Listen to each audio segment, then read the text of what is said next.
And welcome back to the Weekly Tech Rant with me, Jay. And me, Karl. And episode 248. We're rolling on, aren't we? It's yes, we're melting. In the UK. We are melting. You know, it's the sun is out here in the UK. The outside temperature is tipping 25, so officially it is too hot to work. So we must call that time now. Thanks so much. It's been great to have you. We're off now. Yeah. It's 25 outside, but it's about 40 in the office. I was just going to say, yeah, well, I've got the studio / office is not a cold place. It is definitely toasty in here. In fact, I could tell you what I think its temperature is here. If my temperature things, office temperature is currently 31. Yes, it's definitely hot in here. Oh yeah, mine's 29. So yeah, not far behind it. Right. Well, in that case, then let's get this show on the road. We've got quite a mix-up of stories for you today. We're going to talk Apple. We're going to talk GTA 6 again. You're never going to buy a graphics card anytime soon unless you are Elon Musk. Fortnite's back on the App Store. Talking of Elon Musk, too late to the party, my friend, when he wanted to sue OpenAI, but more on that in a minute. And again, talking about lots of money, you're going to need a lot of money if you want to buy a lifetime Plex pass if you haven't already purchased one. And the Rumour Mill is back as well with a rumour on not just the iPhone fold, but something else foldy. But more on that later on. So then, given it is, summertime. Well, it's not officially summer, but it's summerish time, isn't it? Late spring. It is late spring. We're heading into summer. We're not far away from June. And June, as we said the other week, brings us WWDC, which is in 2 weeks' time, isn't it? Monday, June the 8th. It is. And at 10 a.m. Pacific Daylight Time, what's that? 6 p.m. roughly British time. Yeah. We're going to have the Apple keynote, which is going to set the scene for everything that Apple are going to do software-wise coming up in 2027 and beyond. Well, rest of 26 and 27, I should say. Yes. So, what are we expecting then? I know we're going to get all the 27s. Yeah, they've aligned it all now. We've got all the iOS, iPad, Watch, blah, blah, blah, all 27. They've got into the room. It's now 27, not 26. But look, I mean, this year's tagline is coming bright up. Yeah, I was wondering what that was about. I've not really seen any kind of chat about what that one actually means. I'm a bit of a loss for that one. Yeah, I mean the logo. So the image it's the Swift logo, isn't it? Yeah. And it's got it's dark, and then the edges of it are shiny bright, aren't they? Like a bright light or heat or whatever. I mean, I don't know whether that's polishing the glass. Is that polishing liquid glass? The fact that it's got a Swift logo. Are they doing more with Swift UI here? Guess I was curious. Yeah, usually you can have a good guess from the logo and the wording, but yeah, I'm a bit lost with this one. Yeah, it is a weird one. I mean, I don't know. I mean, look, we're going to get all the updates here. We know that She Should Not Be Mentioned is likely to feature some point. That'll be a big one. We had the announcement of the Google Gemini deal to power the AI assistant, didn't we? So I expect to hear lots about that, especially after last year's promises that never materialized. And you and I didn't get an invite, unfortunately, did we, to the in-person event at Apple Park? It was rude, just rude. I know. I'm hoping one day, maybe we need to repay the money again and get access to our developer accounts and get in that. I suspect so. Yeah. So as we said, we know that She Should Not Be Mentioned is going to be there. That's going to be front center. We know that the chatbot version of that is going to be there because our friends at Google have clearly teed that up, haven't they, on that part? Yeah. We know there's going to be new features of AI in other applications. That's been rumored as well, hasn't it? In some of the other some of the key apps around that point. Liquid Glass definitely is going to get a tweak, given that they've had a year working on this. We're going to see more like that. But the rumors appear to be that it's more around a stability year, isn't it, for the OSs rather than adding that polish, I suppose, to it, as well as finishing the features they never delivered. I mean, do you think we'll see any hardware launches? I mean, we have before. It's been a while. Before. I don't know. I wouldn't be surprised that once the beta versions go out, there may be telltale signs. Because if there is an iPhone Fold coming, then you're going to see all of the software information in. Well, there's going to be talk about dynamically reconfiguring screens and apps and all that kind of stuff. When you've got it on the front screen and then you open the internal bit and it changes and resizes, and surely there has to be a talk for developers about that. But they're going to have, but they're not going to want to give anything in the game away, are they? When they've got new hardware releasing, which is going to be a bit of a fanfare and all that kind of stuff as well. So how do you prep the developers for that though, without giving away that it's actually coming? Because we all know it's coming, but closed door. I don't know. It's a weird one. Closed door NDA, but you'd expect to see that in a keynote speech. Maybe with that, then maybe that will be a tee up, as in they won't explicitly say what it is, but there'll be talk of very ambiguous, as you say, dynamically resizing windows, new form factors. That's the kind of stuff. Yeah, I think you're right. The other thing is there's talk of new watch faces coming. Apparently, there's talk of brand new watch faces being developed, including a modular version of the Ultra Face, which will appear on the standard Apple watches. At this point, can they not just give us the ability to create a custom watch face? You'd think so right now, wouldn't you? You really would think so by now. I just don't know. It's puzzling. But look, Apple have known to surprise. Sometimes you watch the WW keynote and it's like, okay, didn't see that one coming. But a lot of it, I think, we're here. I don't think we're going to see massive overhauls because last year with the renaming, the liquid glass, all of that stuff. This year, I do think it'll be a tick to a tock, as they say in Intel language, won't it? Really. Yeah, but the big one. Do you think we'll hear more about gaming? We always hear about gaming. We always hear about gaming. Always hear about gaming. Yeah. How great gaming on a Mac is, and how also this developer is doing third party. Mac OS, and it'll no doubt be what's his Kojima, whatever his name is. The guy who did a Destiny. Oh yeah. I'm sure he'll have some new release which is going to be out on Mac OS at the same time as. I tell you what would be amazing would be if there's a GTA 6 launched. Exclusively on Mac. That's why. Apple have both paid a couple of trillion for that.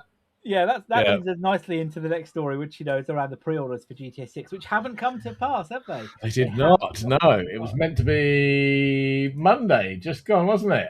It was. But it didn't happen. No new emails about pre-orders, no way to buy, not even a new trailer. So that's disappointing. It's got to be coming soon, though, surely. If it is due to be in November, and Take-Two's CEO, he kind of confirmed that again, didn't he? He released a piece the other day, or was having a chat with someone the other day, and said, look, obviously it was delayed because it was meant to be here last fall, then it got pushed to, was it meant to be March or something? Early this year, now it's been pushed back to November.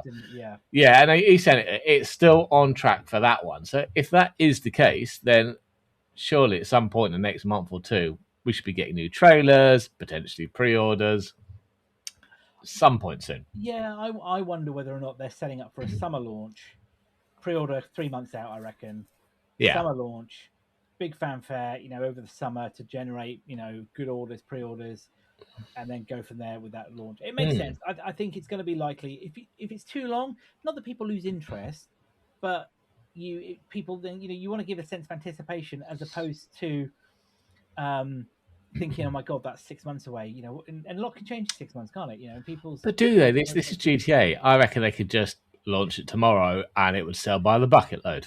I think it would. No marketing, no anything. Just drop it and watch the money roll in. But I also think it's a bit like the summer blockbuster thing, isn't it? In the movies, you want to build anticipation, don't you? So but you're right. Look. This thing is the golden goose, and it will lay lots of golden eggs, and there'll be lots of money made, and Take-Two will be very happy, and it will break records. I have no doubt whatsoever. None at all.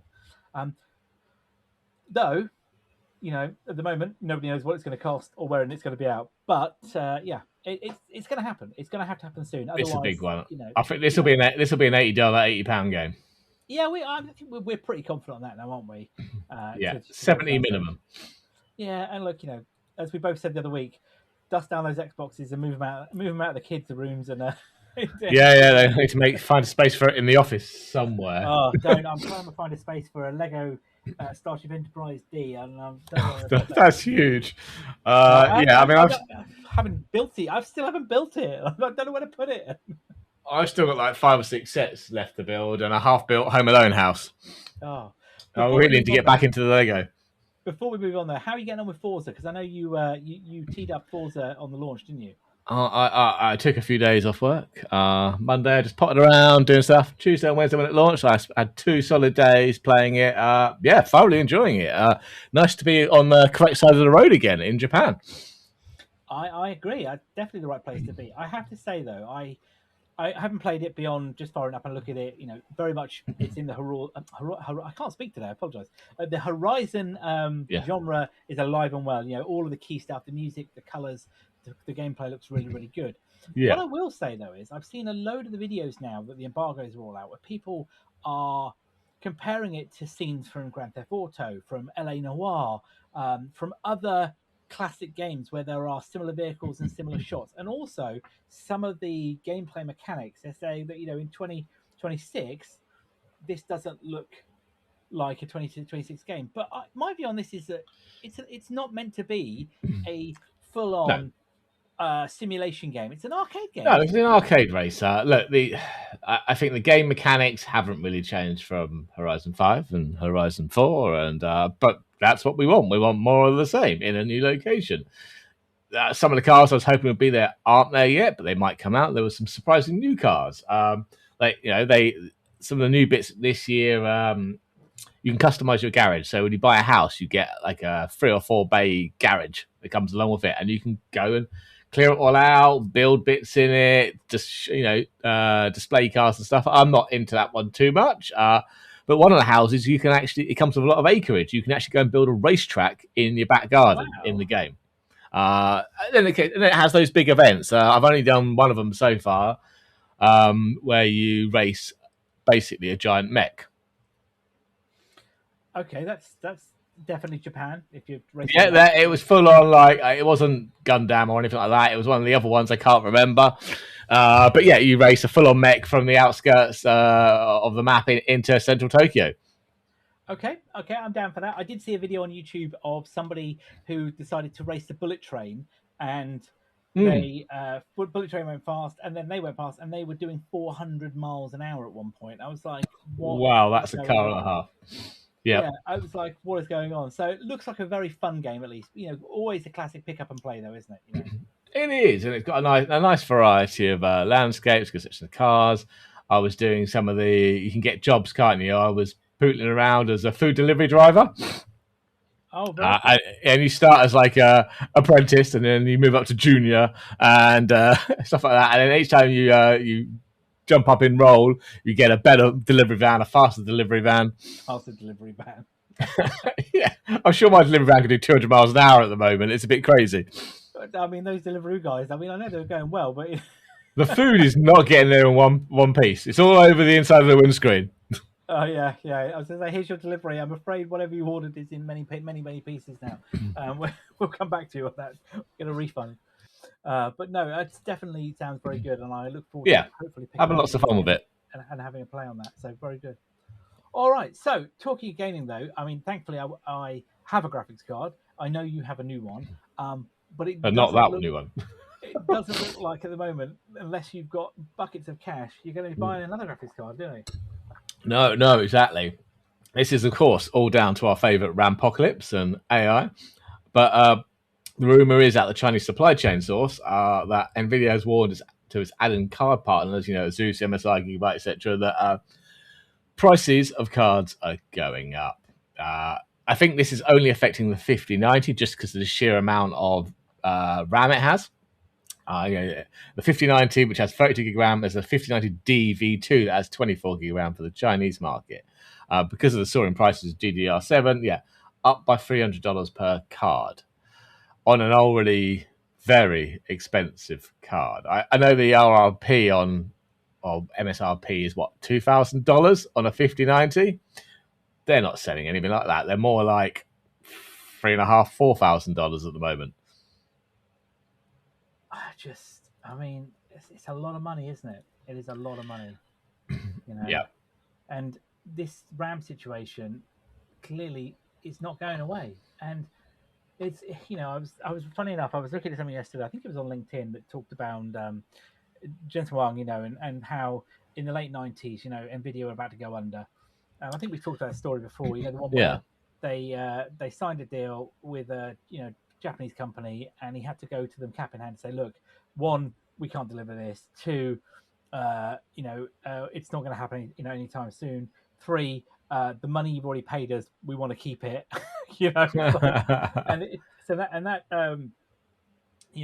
That particular company was Sega, and the $5 million apparently, or whatever they wanted, they said, well, we'll take 10% equity in the company then for that money.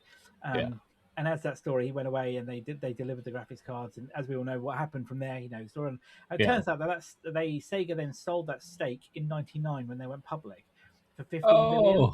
And when Jensen has said before in an interview that if they'd held on to that stake, it'd be worth $1 trillion today, roughly. Yeah. But hindsight, man, hindsight. Hindsight's great, but I think if you had $1 trillion at the minute, joking aside, this is just getting ridiculous now, isn't it? Around these cards, it is. It's created such a massive secondary market of scalpers and price gouging as well. It's I don't see it changing anytime soon. Well, I think we've still got another year or two at least. Well, not until these things take a while to produce and to get to a stage where, not that you have surplus, because none of these companies run on a surplus. No. But when you get to a stage though where there is capacity, I should say, in the supply chain, which at the moment there clearly isn't, is there? So no. I wasn't going to buy a 5090 anytime soon. Let's be honest. But, no.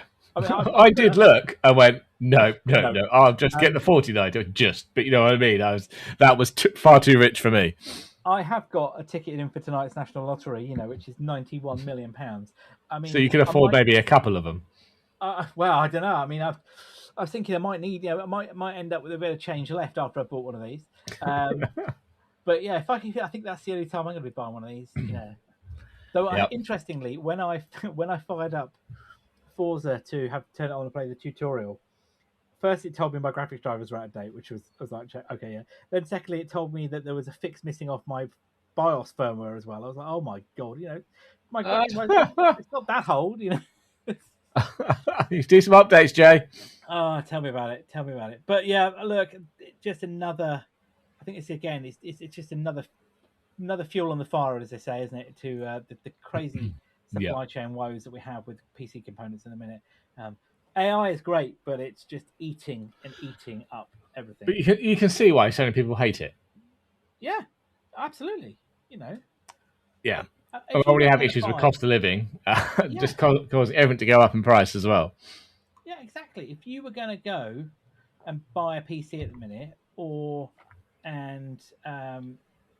wanted to build a PC, let's say, you've got, unless you, like you say, you've got a lot of disposable income, you're going to be in a very difficult place, aren't you, about buying bang for buck versus budget, or actually, what can I do here? Because the graphics card I'm buying now, I can only afford one that, may or may not play the games I want. Yeah, exactly. I mean, I would say you're better off buying a console, but they're going through the roof as well, pricing wise. Yeah. I do feel for anybody that is in that stage. And we're lucky that, the graphics cards that we've got. I mean, I know the one I'm running at the moment, I can cope with, and you've obviously managed to. You were very lucky as well in getting a good price for your second hand. Wheeler dealing, yeah. But I don't know. I just, it's a strange place to be, and I don't know what to say, really. I don't know what to say beyond nothing is good about this at the moment. No. Yeah. All right, then. Let's move on then to something a little bit, well, the story that doesn't want to die, isn't it? Which is Epic Games versus Apple, and Tim Sweeney versus Tim Apple, or is that going to be Johnny Apple soon, isn't it? Johnny Apple. It is, yeah. Why has nobody made the Johnny Appleseed joke yet? Anyway. So this week, Tim Epic made an announcement, didn't he, from his favourite mouthpiece of X, announcing that Fortnite is now back available on the Apple Store worldwide, excluding Australia. And basically was saying that, this is a great move, and it's, a really great moment in the battle he's having against Apple get the freedom for all developers and consumers, and they're going to continue to fight in every jurisdiction worldwide until competition is restored. Okay, great. Look, well done. But nothing has really changed, is it? Because no, the court process is still going. Apple yep. is still at the Supreme Court, and Apple themselves, said that this is a case which will be watched by regulators worldwide, isn't it? So Yeah. I don't know what to make of this. What do you reckon? Well, as you said, look, nothing's really changed yet. I'm sure it will do. But Tim Epic, he loves a moment to shout about stuff, doesn't he? Well, it's in his favour, of course. Yeah. But yeah, look, we'll see. It's not just the US; it's stuff around the world. We did speak about UK monopoly ruling, didn't we? Back in when was that? Last year, some point, wasn't it? Or earlier this year, with a potential £2 billion penalty for Apple in the UK. So, yeah, more and more regulators are just going to get into this, aren't they? Yeah, I think I get why he wants to shout about this, and we all know that there is a decline at the moment, isn't there, in the revenue that Fortnite is generating. So for him actually to get it back on the App Store, to build some good PR around it, hopefully get people playing it again, he's going to be increase his bottom line, which is what he needs and what he wants. Yeah. But on the other hand, nothing really has changed at all here. Apple knows that they have to take a different stance in terms of their fee process. Look, we've talked at length about this before, and and I think you and I both agree that Apple isn't necessarily always playing the good guy here, are they? And developers have been stung, but they're not alone at all. This is not just an Apple situation, but they are the the big target here, and whatever happens will enforce and influence those regulatory components in other countries, in other jurisdictions, as Tim said. So I mean, I'm surprised that Trump hasn't investigated Epic yet, considering they're 40% owned by a Chinese company.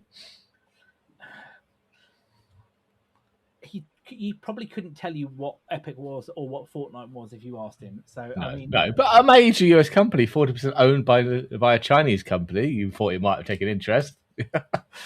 Well, you only have to look at TikTok, but I guess could you argue that? I don't know. I'm going to say this. Could you argue that Epic is rotting the minds of the American child?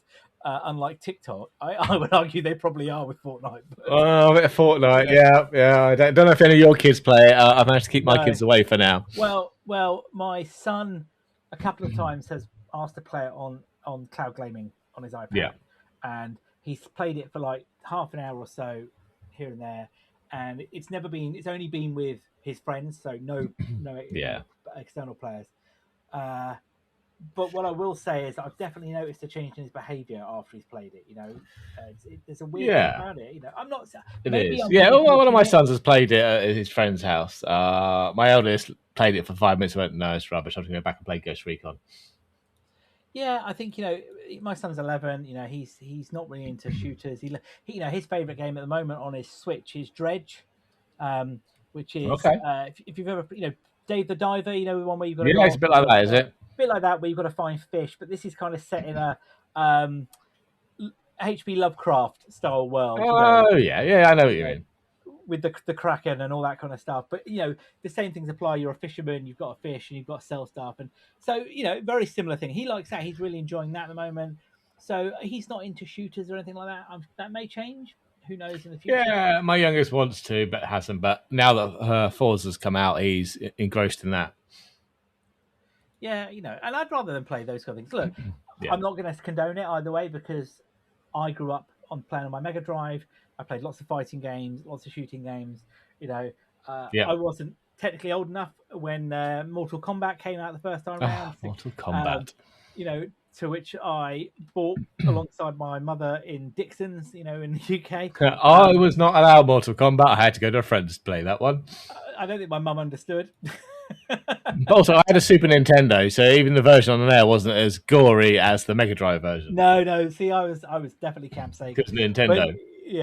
But so things are different, and I've played shooters all my life and played Grand Theft Auto, and I certainly remember the calls around saying that Grand Theft Auto should be banned because it was causing behaviour. I don't think anybody's ever gone out and decided to run people over or hijack cars after playing Grand Theft Auto. I'm pretty confident about that. But anyway, we've got a sidetrack. But yes, Fortnite is back on the App Store worldwide. If you'd like to go play, you're welcome to. So what does that? Hang on a minute. So what does that work then with Tim and his side apps? And his little side app stores, whatever. I don't know. Yeah, no idea on that one. Okay.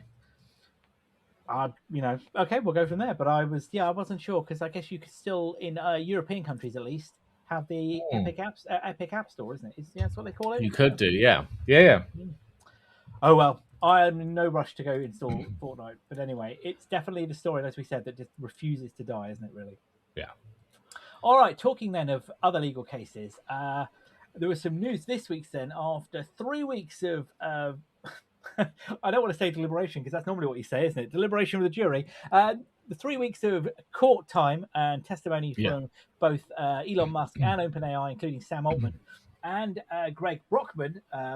The jury in this case between OpenAI and Elon Musk has come back and said that Musk has no case at all, is there? And the statute of limitations has passed when he tried to sue them over this. It's not that he has no case. It's the fact that it falls out of the statute of limitations and therefore is currently invalid. They dismissed that, and he's going to try. He's got to start again, or he's going to appeal. But whether he'll get anywhere, I don't know. So let's take a step back then. So let's start understand why he was suing them then, because this actually comes back to his early investment in OpenAI, isn't it? In the early days. Yes. So he co-founded OpenAI in 2015, I think, as a non-profit, and that's the important part. Left the board in 2018 as he couldn't get the company to merge with Tesla. In 2023, he founded a competitor, XAI, so part of SpaceX now. And in 2024, he kind of sued OpenAI and everyone else about breaking their non-profit founding mission by converting it to a for-profit company. He's basically been arguing they stole a charity. And this kind of brings us to where we are. I mean, it's been an interesting 3 weeks. There's a lot of interesting evidence has come out, only for the jury to go, you left it too long, mate. Sorry, go away. Yeah, and I think, whether Elon Musk goes away from this, I doubt. You know what he's like. He's like a dog with a bone, isn't he? And I don't think he will. I don't think he will let this go. I think he'll come back with another argument. But realistically, okay, they were always going to try and make money. We know that OpenAI was started as a not-for-profit because Sam Altman had a very altruistic view on what he wanted to do. AI for the good of the world, wasn't it? But until he got a sniff for money. Well, I was just going to say, until he got a sniff for money, and also realised, hang on a minute, if we don't do it, everybody else is going to do it. Cough, cough, grok AI, and and then you've got the co-founders who left OpenAI to form Anthropic, and again, money is key. AI is the biggest cash cow on the planet right now, and we've got Anthropic and OpenAI both potentially IPOing either this year or early next year, haven't we? For multi-$100 billion IPOs. Interestingly, you've got SpaceX, which is now lining up for an IPO potentially within the next 2 months for $1.75 trillion. And the reason that's relevant, of course, is that SpaceX merged with XAI, didn't they? They did, yeah. So, AI is a key thing here. And, I know we talked about this offline, but Elon Musk, it could be the first trillionaire if the SpaceX IPO goes ahead as planned and generates the amount of cash. Based on that valuation, based on the Tesla piece, he's on track to be the first trillionaire because I think his personal wealth at some point has exceeded $500 billion on paper, and his share of SpaceX could potentially bring another $500 billion. That's just obscene amount of money, isn't it? It is. Talking about that for-profit thing, I did have a note down here that came up during the trial. OpenAI's lawyers actually argued during the trial that Musk had himself floated for profit structure for OpenAI, but only on the condition that Musk himself could remain in control. Well, I mean, there was some other. I pulled some other things out there like that, which is good. There was a thing saying about Musk being told to testify, wasn't it? and he didn't turn up.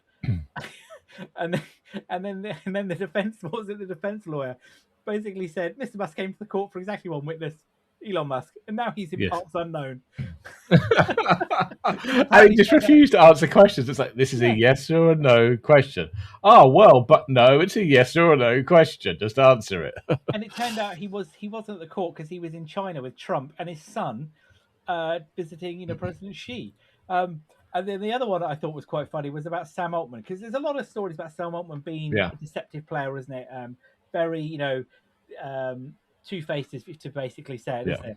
And there were there was when he was questioned, saying that people describing him as say one thing to one person, completely opposite to another person. And Sam Altman said that he'd never seen their testimony, and was told, "You've been repeatedly called deceptive and a liar by people who you've done business with, right?" And Sam Altman said, "Yeah, I've heard people say that." Okie dokie. They often say, that the best CEOs in the world are, there's a touch of, the psychopath in their the psyches. Some more than others. Some more than others, clearly. But walking away. What was? I can't remember that. What was the outcome here, though? If Elon Musk had won, what was he going to get? I mean, clearly it was monetary. I'm assuming. I presume it was, but I can't remember.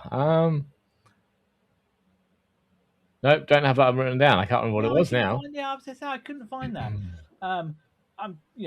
Surely there was a large chunk of change that he wanted. I bet, Oh, I imagine so. Yeah.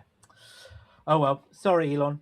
Back to getting upset about the other things, including. But he did have a part in The Boys.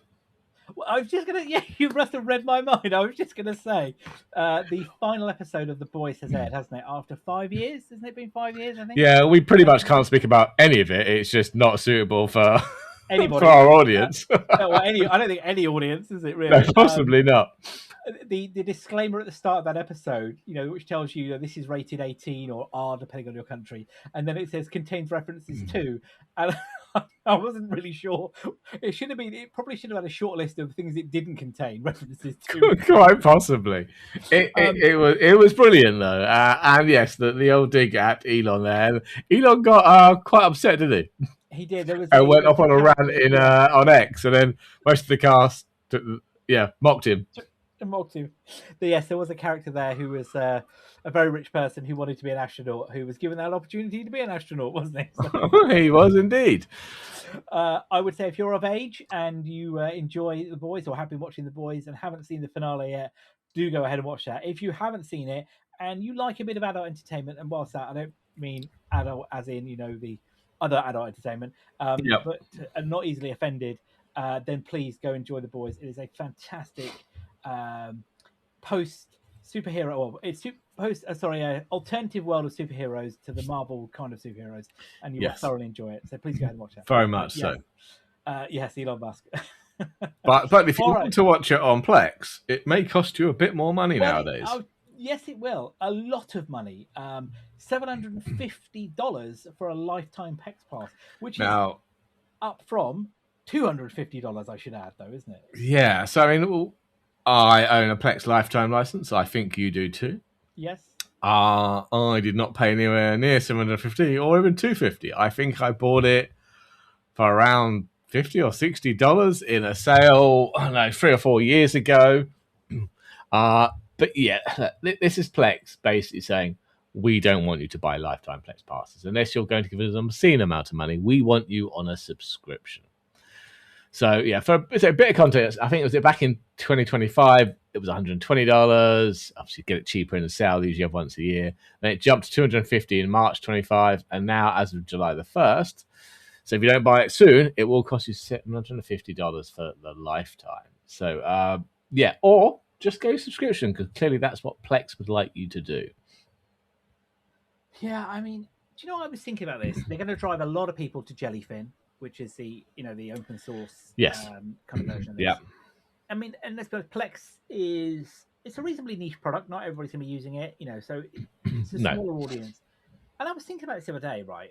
When I look at what you and I do on Plex, and I think about the lifetime Plex pass, I just think to myself, what actually have I paid for? And you think about it, and it's the ability to use GPUs in it, isn't it? It's the ability to have other users and things like that. But I'm not using any of their streaming The services. mobile clients. No, yeah. I'm not using any of that. So I'm using all the core features, and Plex server does run my household. It sits in the middle, and all the Kodi boxes connect to it, and they stream the movie collection that I've ripped and stuff like that.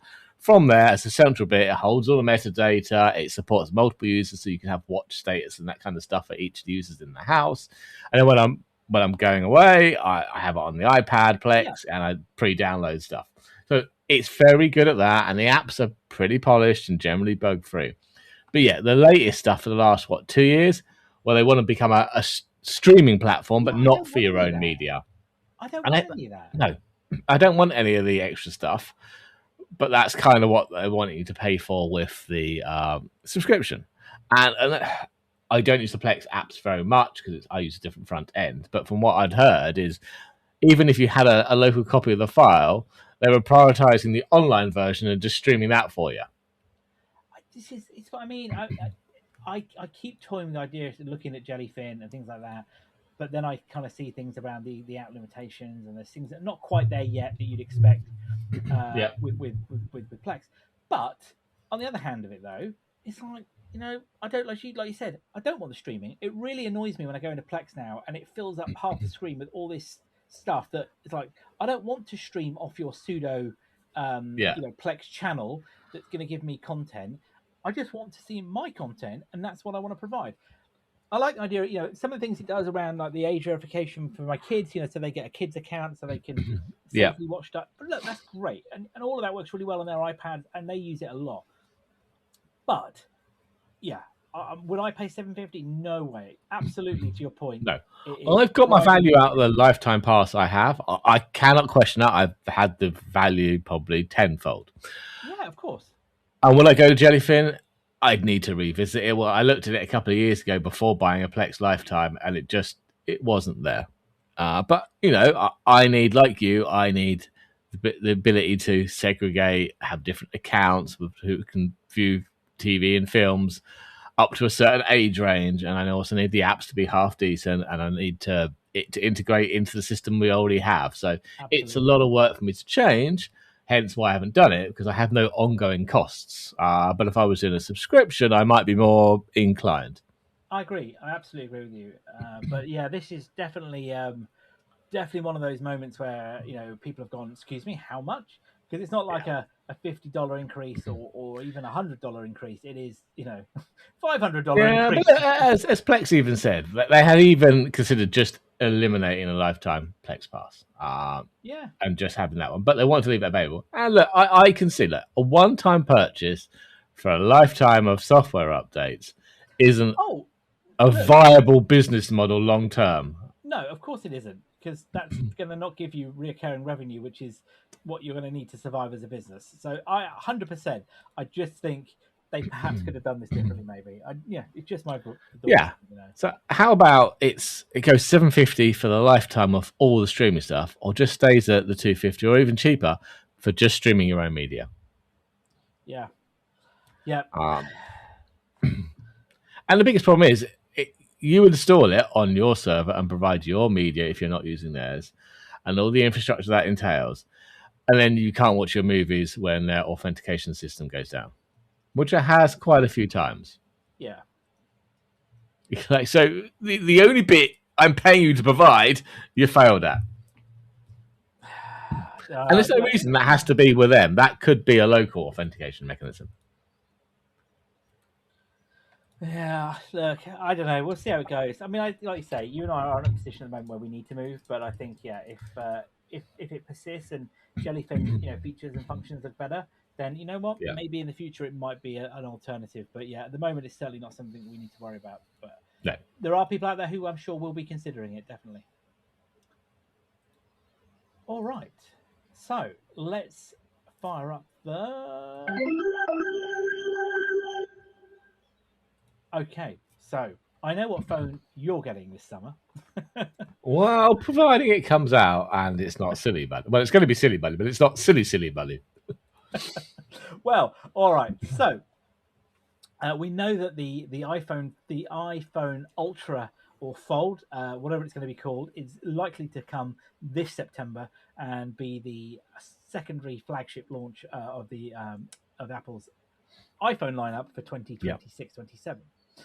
But there seems to be now more rumors gaining traction around an iPad Fold, isn't it? Saying now that with the launch of this iPhone Fold, that the capabilities and technologies to build a larger device may now be go ahead. But there has been something. There are different things as they're coming out. And Mark Gurman over at Bloomberg kind of is skeptical, isn't it, on whether or not this device will exist. But the fact that we're going to get the phone version of it could prove the technology and the capabilities there is available to them. Yeah, I mean, I don't know. I was going to say this wasn't the first time we've heard rumors about a iPad Fold, has it? I think it was originally what was it going to be 18 to 20 inches and was basically a MacBook, but with a touch keyboard that could be configured into a giant display. Now we just think it's going to be an iPad. But would I buy one? No, I'm hoping to buy the iPhone Fold and not have to have an iPad. So you'd get the iPad Mini screen size. Really, yeah, and I've already have an iPad Mini. I love it. I just use it for consumption. I don't really consumption while I'm traveling. I don't really need it as a giant, 12, 15, whatever inch display. iPad Mini, I like the size. So having an iPhone that turns into an iPad Mini, I don't need the iPad anymore. So I probably would not buy a folding iPad. No, and I was thinking about this. I'm not a big fan of the Fold device, and I've got the 11-inch Pro, and same as you, mainly consumption device. Great for that. But then I was thinking, what? I like the iPad. I like the 11-inch, and I downsized the 11-inch because of the screen size and the form factor. Yeah. Would I take a larger iPad that folded up in my bag? And I thought, no, maybe I would. Then I was thinking about the weight situation. I've got a more practical device, but it's still going to be just as heavy, isn't it? So I'm not entirely sure. Yeah, and if you've got a bigger device that folds in half, and then you want a real keyboard, how does that one work? Oh God, I don't even want to think about it.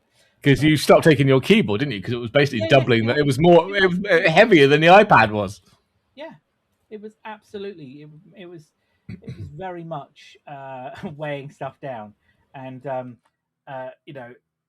I thought to myself, am I using the keypad? Not that much. If I need to really use it, then I'll put it back on. But actually, the device is perfectly usable without the keyboard, and it's like a kilo less weight. So yeah, absolutely. I do not want to add more weight to my bag. I was thinking about it. I've got my bag. I've got a 14-inch MacBook Pro. And I was thinking to myself, what is heavy in my bag? I was thinking about, I'm not carrying bricks in there. I've got that. I've got some pens, some cables. I've got the Mac charger, but it still feels like I'm carrying a house brick or two in there. It's just bonkers. I know. Understand. Yeah, but I guess you're right. If they can prove it works with the phone, then beyond the willingness to build a larger device, there's nothing stopping them, is there? I suppose. No, not at all. I mean, if the technology works, I think they'll leave it a bit in the iPhone to test it out, and there's some kind of enlarging that. No, there's nothing there to do it, but I'm sure there'll be a market for it, and there'll be people who would love to have a 7-inch iPad that unfolds to a 14-inch iPad. Yeah. And that's the question as well. Would you get double screens like the phone? Or would you have an external one? That's even more expensive. Yeah. Yeah, that's the thing, isn't it? Yeah, absolutely. That's a very good point. What would you get here with it? Because if you've got a secondary screen on it, then surely that's now you've got a phone, haven't you? Well, it's just a larger phone. Yeah. But then, if you've only got the internal screen, then you just got an iPad that folds in half. Yeah. It's not saving you any weight, and it's not saving you any space. It's not adding any extra functionality, really. Because, yes, it folds in half. It's now double the thickness. I think you're right. I think this could be one of those devices that may never see the light of day. Yeah. But, well, I think that is probably a good place for us to wrap up for today then, ahead of this lovely hot bank holiday weekend here in the UK. And I believe it's Memorial Day weekend as well for our friends in the US. So hopefully you guys have a long weekend there as well. We'll be back next week with episode 249 with all of the latest information and tech news coming down from the world around us. Hopefully we have melted by then, but this is UK. It'll probably be raining next week and freezing cold, so don't worry about that. So, of course, please tell your friends about us. You can find us wherever you get your podcast from, of course, whether you're listening on Spotify, Apple, or wherever that might be, and on YouTube, where you can get the audio version of the podcast as well. And all of our show notes are techrant.online. So, with that, I've been Jay. I've been Karl. Have a good one all.